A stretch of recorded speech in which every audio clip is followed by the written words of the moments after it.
Welcome back, Kings fans. I am Jesse Cohen. This is All the Kings Men Live, presented by MANSCAPED. MANSCAPED is an official partner of the LA Kings. Thanks to this revolutionary company, manscaping accidents are a thing of the past. Just get yourself the Manscaped Perfect Package 3.0. Inside, you'll find products like their Lawnmower 3.0, which is advanced skin-safe technology, so this trimmer won't cut you. Everything you need to keep trimmed and smelling nice is in the Perfect Package 3.0, and you can get 20% off plus free shipping with the code KINGSMEN at manscaped.com. That's manscaped.com, and use the code word Kingsmen. That's one word, Kingsmen. Carrlyn, I botched that, but thank you so much for joining us as you do every week. Thank you for having me, Jesse. The code word. That's right. The word code. Code word. The word code. Thanks to everybody on YouTube, on Twitter, on Twitch, on Facebook, however it is that you're joining us here on All the Kings Men Live. Now, we always start off with a would you rather. And Carrlyn, I've decided to ruin mornings for you with this one. Oh, Jesus. I know you're partial to McDonald's. Mm-hmm. And I'm assuming you're partial to breakfast food, because who isn't? I could eat it any time of day. So here's the question. Okay. Would you rather never be allowed to eat breakfast food again? And I'll give you a quick rundown of what that entails. Pancakes, waffles, French toast, bacon, the answer is no. Cereal. What's the alternative? Or okay, the only breakfast food you can ever eat is McDonald's breakfast food. No. No? Why would you make me no, I literally almost my brain almost exploded there. I can't even fathom that. Honestly. I can't live without breakfast food. Why are you making me choose? Even if it's just because I enjoy the occasional product off the McDonald's breakfast menu, but I don't think I would. I think I'd probably just spend the rest of my life not eating breakfast food. You are a psycho, and I love you for that, Jesse. This is where we disagree, and this is where we will never agree. I mean, I have to just have McDonald's breakfast, which is no big deal, but maybe we could put like a little waffle on the menu there. That's okay. Is it an ever evolving breakfast menu? Because you know how they swap items out, right? Like maybe sure. Why not?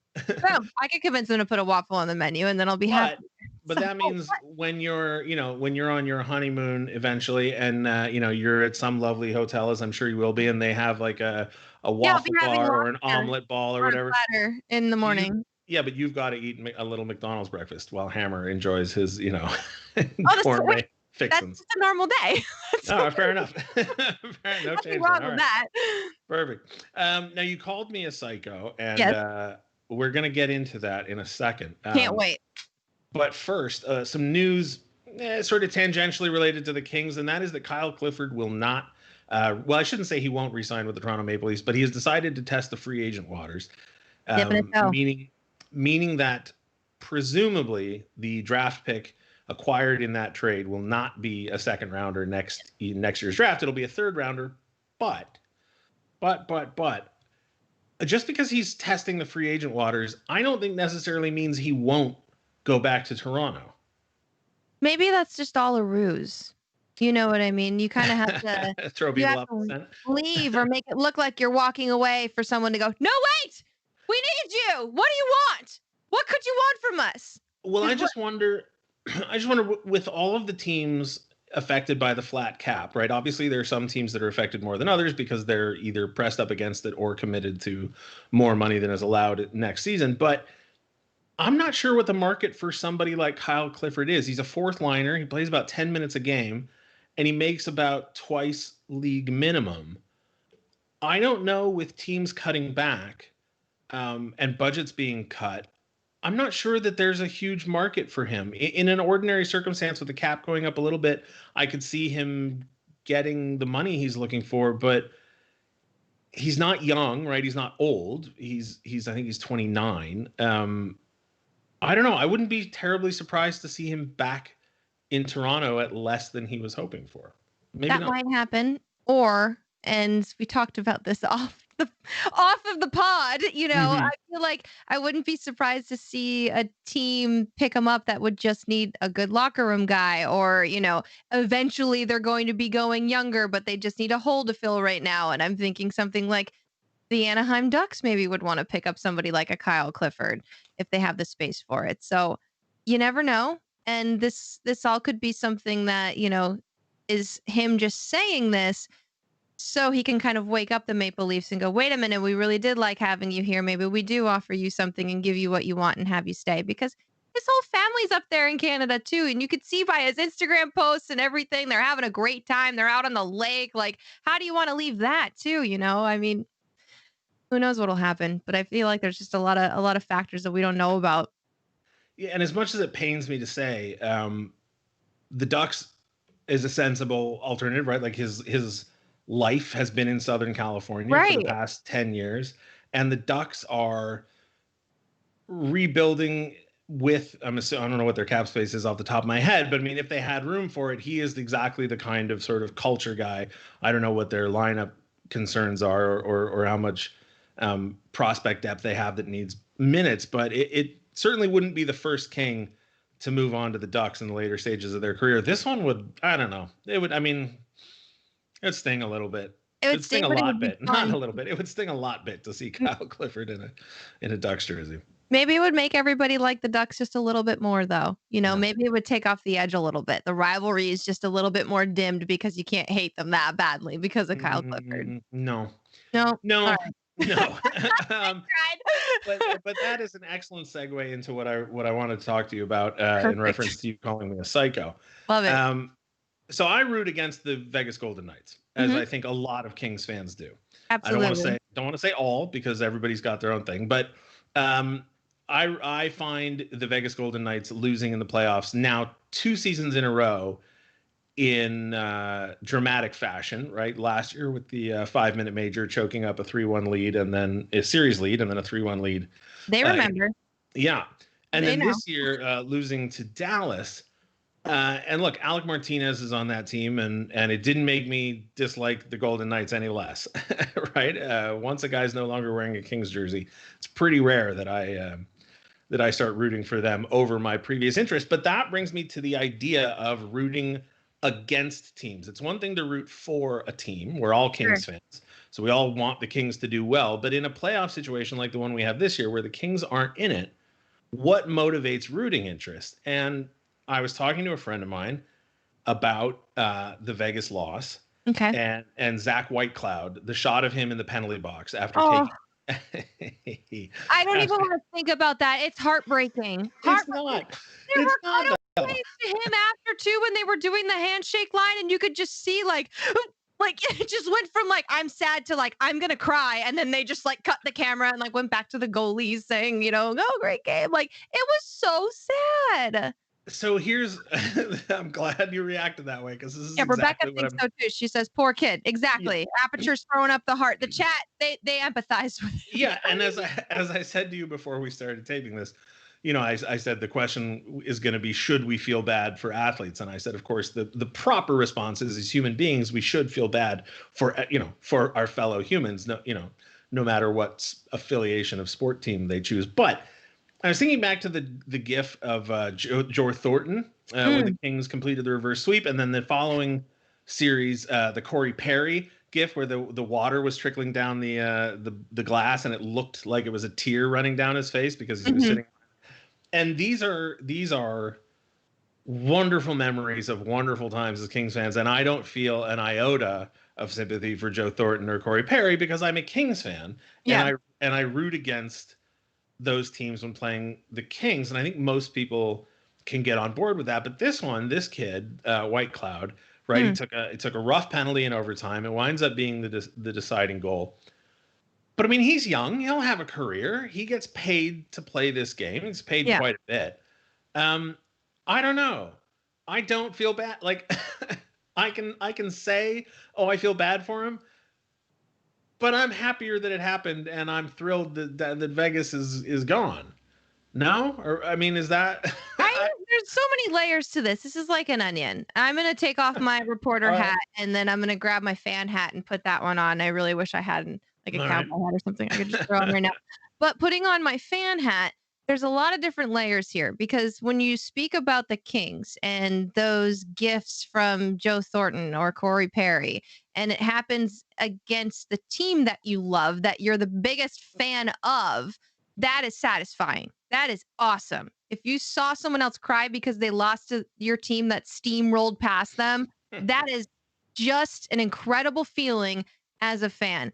When I'm an outsider fan and I'm looking at a team that maybe I'm, not everybody can be like psycho level like you are, Jesse, and hate things for no reason. I'm just kidding. But if I looked at a team that I had no kind of, real true hatred for, or really cared much about, and the team that I love wasn't playing against them, but I was just kind of witnessing the collapse of somebody else's favorite team, my heart goes out to them. Like that makes me sad. Seeing White Cloud that upset made me really upset. Not really upset, but like it just made me, feel for the kid. And in a way too, it makes me know that they care also. If I saw him have zero emotion, maybe I would call him a psycho as well and be like, how do you not feel something after you just Sure. did that? That's terrible.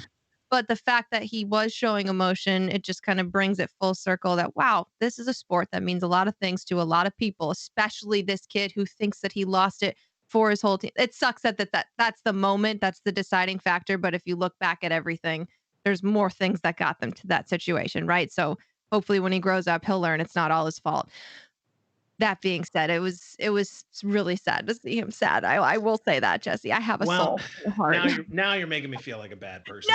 No! Um, What the thing that's about when fine. it is your I'm team used to that it. you love, if this were against the Kings, maybe that's a meme forever in Kings history. Maybe we feel totally differently about that. Maybe fans are just like forever gonna troll White Cloud till the end of time. I couldn't tell you, but Yeah, I doubt it. But to me, this is, and look, I don't know if it's that you're a better person than I am, or maybe you're just more professional than I am. But the conversation I always have with people when they say, hockey is about scoring goals, and I always say, it's about scoring more goals than your opponent. People forget the defense. To me, hmm, sports isn't just about rooting for your team. It's also about rooting against other teams. And yeah. maybe I'm just trapped, in an older generation. But to me, I enjoy sports hate. Like it's not Are real. you Like from Philly? Like, is there like a weird like no, but that's a secret perfect. thing you're never gonna tell us? but I don't know. To me that's half the fun. But we could talk about this forever. We're going to take another quick word from our sponsor Manscaped. When we come back, Christine Simpson from TSN will be joining us. Stick around.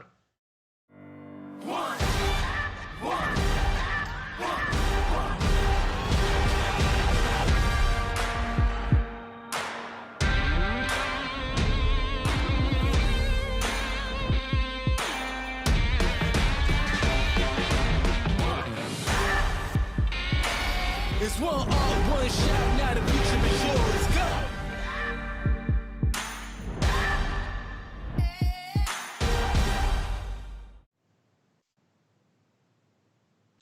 Joining us now, Christine Simpson from Sportsnet. Thanks very much for joining us, Christine.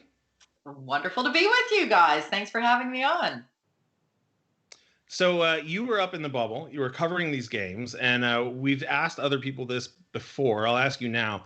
One of the things that had not occurred to me when all this started, and really until maybe halfway through the second round, was the notion that there isn't that process of the players being able to go home and decompress.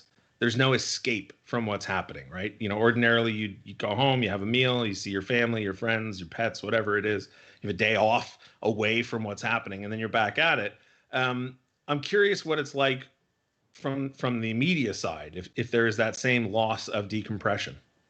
Well, so I was fortunate enough living in Toronto that for the games in Toronto, I mean, we were in a bubble, so to speak, as far as where we were able to be in the arena, but we didn't need to live in the bubble where the players were in the hotel because frankly, we weren't allowed to be anywhere near the players. So as it was one of those things where, my role officially during games is as a rinkside reporter, but I couldn't be further from the rink when I was there. We would come in Wow. like a special entrance. We would go right up to the 300 level. So that's as close as I ever got to the players. It was so bizarre. So in my little studio on the 300 level, I would have a headset on. I could see the player I was interviewing in a monitor, but the player I was interviewing, obviously at 3 levels below, couldn't even see me. He would just hear my voice coming out of a speaker and answer my questions that way. So not exactly the most personal of ways to interview people. But I guess I would say I'm fortunate because we were so far from the players, we didn't have to live in the bubble. So I was able to at least go home at the end of the day. But to even imagine what it's like for the players, and I just give kudos to those guys, especially the ones that have been in Edmonton this entire time, at Yeah. least the Eastern Conference, right? Those guys that made it out of the East could have a change of scenery in going to another bubble inside of a different hotel in Edmonton. Because I just know it was weird enough for us, as media members, but can't even compare to what the players are feeling. Was there any downtime where you could speak to them, like, how we would go into a morning skate and have conversations with the players about, what the game was going to be like coming up, the other team and whatnot? How could you kind of recreate those moments, but 3 floors above? Was there any time for that, off TV Zoom calls or anything like that? No, you would have like there were player availabilities every day as there Oh, still are, but those are the Zoom calls where again you're watching them in your laptop and you're allowed one question and that's wow. it. So yeah, Carlin, I'm just thinking the last time I saw you, it was Yeah, in the Leafs dressing room at Scotiabank Arena before a game. And as we both know, I mean that's where you collect so much of your information. crucial time. Exactly. You get to have just private little one-on-one chats. You find out interesting little stories about a player, some sort of a backstory that you can maybe have work into a question that you would ask that player or do as an in-game story.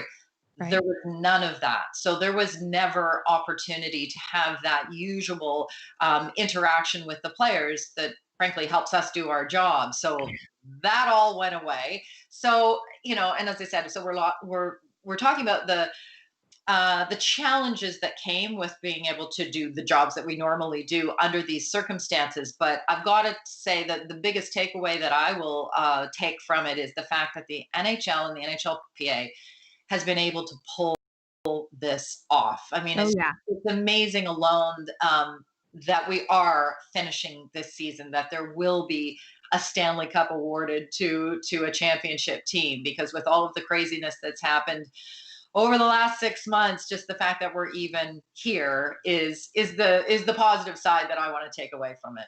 Absolutely. Not just the Stanley Cup, but a draft shortly after that, free agency signings, et cetera. We've starting to get trades.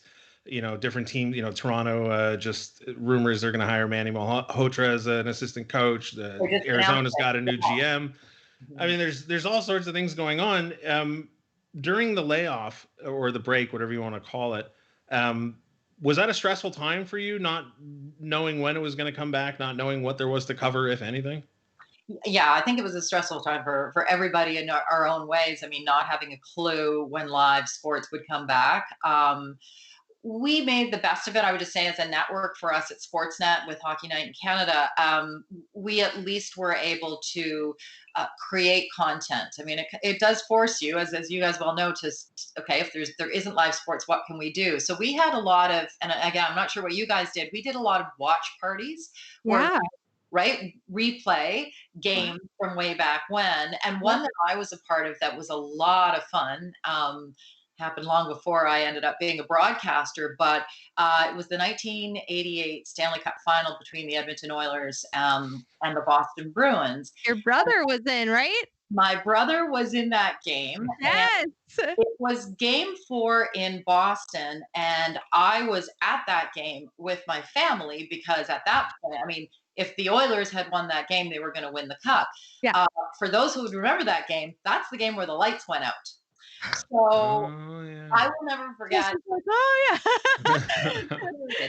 My brother had scored actually to tie the game at 3, and shortly after that, I'm sitting with my mom and dad and my brother, and actually Walter and Phyllis Gretzky and Janet Jones, because they weren't married yet, were sitting in the row right in front of us, and all of a sudden we're in darkness, and we're all like, "What just happened?" And then for the longest time, no one knew if they were going to be able to get the lights back up to continue the game. So we're sort of sitting there, and then people start getting restless and people start leaving the arena. So we're like, well, what should we do? And Walter Gretzky, Wayne's dad's like, follow me. So we make our way down to, I don't know how we did this. I guess, well, when you're with Walter Gretzky, maybe it helps. We had outside the Oilers dressing room waiting for John Ziegler, who was the president of the league at the time, to decide whether this game is going to, continue or not. The players start coming out. There's emergency lights. It's the only lights in the place.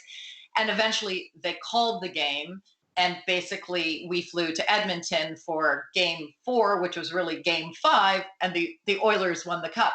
But anyway, that's an example. We replayed that game, but with, myself, with my brother Craig, with Mark Messier, like various people that were a part of that game, kind of having this sort of conversation while you're watching the game. And it was fun for me too, to even, like, I could tell from my standpoint, being a family member sitting in the stands, what that moment was like, but to hear for the players what that moment was like too. I mean, I think it has been kind of fun to replay some of those things.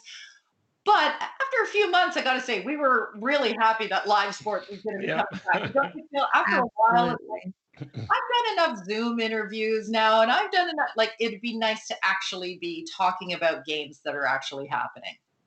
It feels in a different way when it's the live stuff, I loved hearing John Ziegler's name in that story, Christine. For fans who don't know, John Ziegler was the last president of the NHL before we got our first commissioner, Gary Bettman. And also you said mum, which makes me think of my family because everybody's tired of me saying I was born in Toronto. So thank you for that. I love that. Awesome. You're good people, obviously. Well, thank you. That's right. Let's talk about Toronto, though. Obviously, a disappointing appearance by the Leafs in the playoffs. But given that the team is separated and the games are all happening in this bubble and fans can't go, I mean, Toronto is obviously very passionate about the Leafs, and the Leafs have been a hot topic of discussion for the last couple of years. But were you able to get a sense of fan feedback and fan mood and temperament, even though they're separated from the games? Yeah, I guess more so from, frankly, Twitter or friends or people that stop you, when you're out and about in the city. And obviously the Leafs' frustration with playoffs from the fan base is understandable given the last number of years. I will say this though, I don't know this year, and I always stop people when they say, "Oh, but this isn't a real playoff." I mean, the Stanley Cup this year should have an asterisk beside it, and in my opinion, quite the opposite. This could be one of the more difficult cups to win when you think of what the players are going through the longer that they're in it. So certainly there was disappointment with the Leafs not being able to, continue on. But man, it's a weird place to be. There's nothing about this season that's been normal. So to me, to really judge them on this season, or to judge any team on this season, when it comes to their inability to move forward, yes, it's disappointing. But it's just been so weird. I think we're all just hoping for whenever next season begins as kind of a clean slate and a full, hopefully normal season. I mean, to me, that's where we'll certainly see what they can do. And, again, first full season for the Leafs under Sheldon Keefe coming in partway through the season. Chris, before, the season turned into anything but normal, you were a part of a really historic all-women broadcast with Cassie Campbell-Pascal and Leah Hextall. And I watched that, and as a woman who's already working in sports, felt so inspired just by seeing that. It made me think just, yes, absolutely, yes, this should be happening. And that was one of your last games, if not last game. Yeah. And can you tell us how important that was to be a part of that broadcast and how far just women have come in sports? And I know I just looked into your history too, just seeing how far you've come yourself from being an in-arena host. I'm a former in-arena host as well. And just knowing your journey and how much hard work it took for you to get here and just seeing it kind of all come to fruition like that on a broadcast like that. How important was that to you? It was amazing. And you're right. It was the last game that I did before the pause, before everything shut down, because it was March 8th, International Women's Day. And I remember, a year ago, we started by myself and a few other women, a small group of women, obviously at Sportsnet in the hockey department, really wanted to do something that, you know, we put our stamp on International Women's Day. We wanted it to be different than every other day. So a year ago, we had really the first all-female panel discussion on our pregame show for Hockey Night in Canada on that night, and we did, you know, some features that profiled women in hockey. But kind of started working towards, okay, but what we really want to be able to do is an all-female broadcast. And again, not as a gimmick, but basically, like, I've been doing this for 20 years, you know, Right. bringing together people who do that job, women, in front of the camera and behind, because our production team too, the majority of them were women for that game, That's great. to be able to pull us all together and to be doing our jobs, but doing it as a group of women on that day was so special. And, you know, there was such excitement leading up to it. And that day was so important. And after the game, I said there were way more hugs than I usually have in the production truck after an NHL game, because we were just so proud of how everything worked. And I think most importantly, and Kelly Rudy was one guy I think who said it on our broadcast, like, the fact that, okay, all right, let's check in on this game and see how the ladies do, that within a few minutes it's like, no, this is another NHL broadcast. The voices just happen to be women, but they're doing their jobs as they always would. And when I think of when I started at Sportsnet in 1998 on the air, like, not a chance the prospect of this even happening would have crossed my mind, let alone to have the number of women working in this industry who could fill the roles, not only, as I said, in front of the camera, but behind it with our director, our producer, and our whole production team. So that just, to me, I mean, I did take a moment to kind of step back and realize, you know, not just how long I've been in this industry to see the changes, but how far we have come as women in this industry. And Carrlyn, you're a great example of that. I mean, when I started, there weren't a lot of women doing what I did in the hockey world, and now I'm just always so excited to see so many women in so many different roles within the hockey world making their mark. And so that was progress. So yeah, it was such a high to, because again, March 8th, so I flew back from Calgary. We did a Vegas Flames game.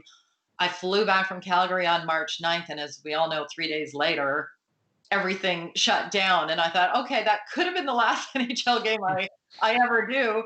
Gladly it's not, but it still, to me, will be not just one of the highlights of last season, probably the highlight of last season, but certainly one of the highlights of my career. Wow. Earlier this year, we did an episode. I'm blanking on the journalist's name at the moment, so I apologize to her. But we covered an article that was written about the difference in coverage between the men's World Juniors and the women's World Juniors. And the premise of the article was essentially nobody wanted the men's World Juniors originally. It was a television creation, and now because TV pays attention to it, every year the budget increases, more attention gets paid. And their argument was, all you would have to do to promote the women's game to the same level as the men's, at least in the World Juniors sense, would be to give it coverage, right? It's content, it's human interest, it's sports. There's no reason more people wouldn't want it if you let them know that it was available and you made it available to them. The sort of a backdoor way of asking, do you think that the league and maybe its media partners should take a more active role in promoting the women's game? Yeah, and I got to say, from the season before, one of the highlights of our network at Sportsnet was being broadcast partners of the CWHL, the Canadian Women's Hockey League, and we were really making strides. And actually, their All-Star game, the CWHL All-Star game, had been the first all-female broadcast of that game, and again, moving in such a positive direction. And frankly, the viewership and the sponsorship really going up. And then, of course, everything changed in the women's game with the CWHL taking a step back and folding. And I know there are, separate entities within the women's game. There are things that need to be worked out for the women's game to take that step further. But talking to enough women in the female side of the game, sometimes it's that necessary step back that you need to take in order to be able to move forward. I certainly know that they're talking with the NHL about a partnership, much like we've seen with the WNBA. I'm hopeful, again, with the pause. I think probably everything now is going to take a little longer than they had hoped. But I agree. I mean, you put it out there. You let people know that this is good hockey. Like, this is not, oh, let's just let the girls play. This is entertaining hockey, not only for broadcasters to broadcast, but for fans to be able, and frankly, fans who can afford tickets for a family to be able to watch a game. I know that there have been a lot of steps being made, and once life gets back to whatever the new normal is going to be, I do see that as being a big part of the hockey world. The women's game is going to step up and move forward. And from what I'm hearing, I think there's a lot to be excited for when they do kind of roll out what their plan's going to be. And here's hoping we get back to that new normal, as you said, sooner rather than later. We want to thank you so much for joining us, Christine. Oh, it's been wonderful. Thanks again for inviting me to be a part of this. Thank you, Chris. We really appreciate it. We miss you up there. Please stay safe in Toronto, and hopefully we'll see you soon, okay? Yeah, I hope I see you in an arena again soon, in a dressing room at a morning skate. Yes, please, with our coffees in hand, freezing our butts off. Exactly. Right. Thanks, Christine. Thanks, both. All right, Carrlyn, I think it is time for a sort of abridged version of social media roundup now. Okay. Before we started off, yeah. Oh, can I hear you now? Can you hear I think me? so. I don't know. Oh, okay, Check it pause out. you for a second. Hold. Okay. See, now that I have Social, as I said, it's time for social media roundup. We've got a video plan there starting us off. Oh, yes. Hello. We've got social media roundup. I can hear you perfectly now. We've got John Merrill returning home from the NHL bubble here, and his kids were surprised by his arrival. So when they opened up the garage, I'm not sure if you can hear the sound here too. Producer Chris, I don't know. Can they hear it or no? Maybe not.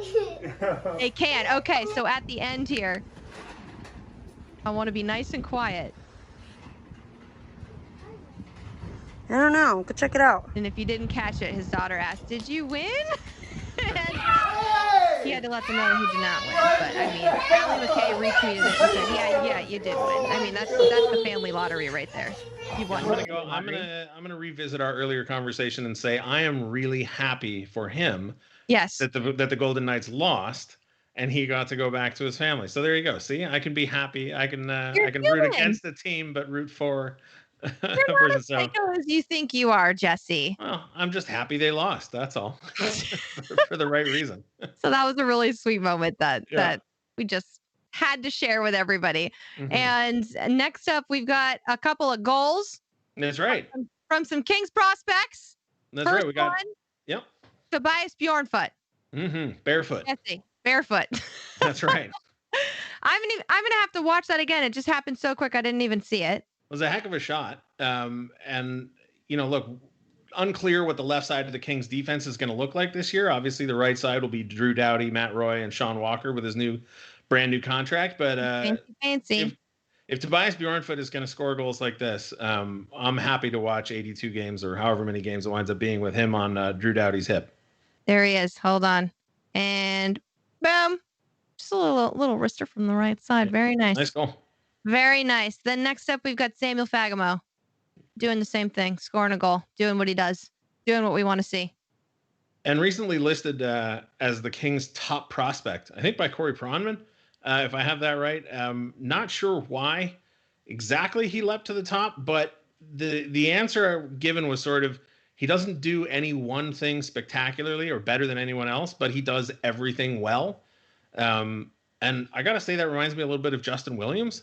Right? He wasn't the fastest, he wasn't the biggest, he wasn't the strongest, he didn't have the best shot, he wasn't the slickest passer, but he did everything well, and he did it with hustle. Not really the right word, but anyway, there's a goal from Fagemo. Hustle, effort. Yeah, going there, straight driving to the net, sacrificing the body for the goal. So it's nice to see actual hockey, like actual goals from players that the Kings, that are Kings. Right? They're not playing for the Kings in these games, but they are Kings. What's impressive too is he takes the puck at the the middle of the ice, and then literally goes through and around three different people to get all the way down there. He beats half the team all by himself. Yeah, and makes it look easy. So if you told me this was footage of a young Justin Williams, I'd believe you too. There you go. It's a good comparison. Everybody's saying he's shooting from everywhere on the ice. You love to see that. So I don't know. Absolutely. He might make the team this year. Speaking of Absolutely. making the team this year, Carrlyn, the draft is coming up October It is. 6th and 7th. We are going to be covering it. You won't be here for that, unfortunately, but Unfortunately Kings not. fans, you can tune in. We're going to have one show on each day that the draft is showing. We hope to be able to talk to some of the players that the Kings draft. We hope to talk to some of the people in the front office. It'll be here. You can watch it live. And we've got some stuff in store for you. So more news for that as it develops. Keep an eye From out what for I'm that. hearing and all of the development that's happening, it sounds like it's going to be a really good time, Jesse. So I'm I hope jealous. so. I'm jealous that I won't be a part of it, and I'm very excited for you because it sounds like a thrilling show. So it's going to be a good time. Yeah, well, look, as this Stanley Cup playoffs wraps up and the draft gets closer and closer, it's time to start really thinking about the Kings, right? We've got Sean Walker got his new contract. We got prospects back in LA practicing, working out. I'm getting excited. It's been a long time since we've really been able to focus on the Kings, and I'm not gonna lie, getting pretty excited. And I know Are you Kings tearing fans. up? Are you going to tear up? Are you choking up over here? No, not choking. I'm just happy. Just What is really that? excited. Is there like a gloss over your eye? I see something. Something's happening. Look, I can only simulate so many seasons in my franchise mode on NHL 20, soon to be NHL 21. I'm going nuts here. I got to see Kings hockey. I'm going a little bit bonkers. But we want to thank all you Kings fans, like I said, watching on YouTube, on Twitch, on Twitter, on Facebook. Sorry, I cut you off there. What were you going to say? I was going to say, you might not be able to see some Kings hockey today, but you can see some Kings play in an online tournament with the FaZe Clan. And we've got Adrian Kempe and Austin Wagner who are competing in the Twitch Rivals FaZe. I'm going to get this wrong. The Twitch Rivals FaZe Face-Off today. And I believe coverage starts at 2 p.m. And you can find it on Twitch and watch two of your favorite Kings play video games, which I think I'm going to tune into before real hockey's on TV. So that's how I'm going to get my Kings fix. Jesse, you're more than welcome to join me. We can have our own watch party. There we go. And then you said Austin Wagner, right? Yes. And Adrian also with a brand new contract. So good for Austin Wagner. Good for Austin Wagner. Good for Sean Walker. Good love for it. I love it. Oh, well, thanks again, Carrlyn, for joining me. Thanks, producer Chris, for putting this together. Thanks for everybody at the Kings behind the scenes who let us have this little party for you to hang out with us. And thanks to everybody watching again. We will talk to you next week. We'll see you then, Kings fans.